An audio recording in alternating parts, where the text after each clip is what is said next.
L'édition du soir est 24 News. Bonsoir à tous et bienvenue. Et les yeux ce soir fixés en Israël vers le nord du pays, direction Méron, en Galilée. Bonsoir Pierre Clochendler.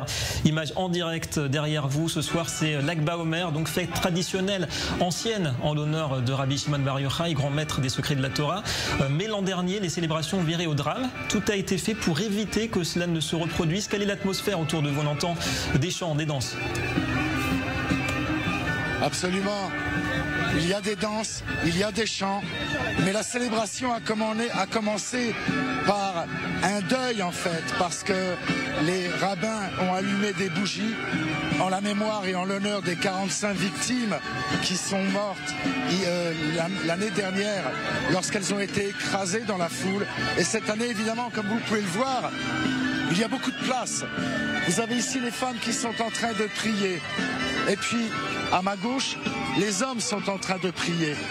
Et il y a une atmosphère de célébration, mais en même temps, évidemment, une compréhension que ce qui s'est passé l'an dernier ne peut se repasser, ne peut recommencer. Et donc, les mesures ont été extrêmement sévères, extrêmement rigoureuses.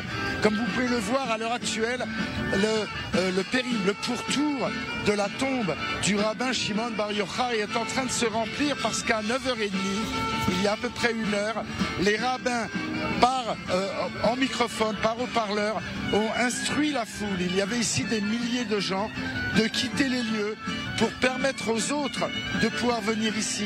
Chaque personne a le droit de venir ici pendant 4 heures pour célébrer.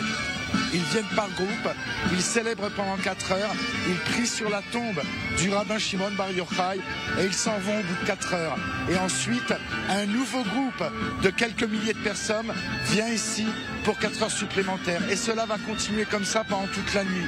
En tout et pour tout, la police autorise 16 000 personnes ici. 16 000 fidèles, 16 000 pèlerins, alors que dans les années qui ont précédé la pandémie, il y avait ici plus de 70 000 personnes. En tout, sur 24 heures, il y avait 200 000 personnes.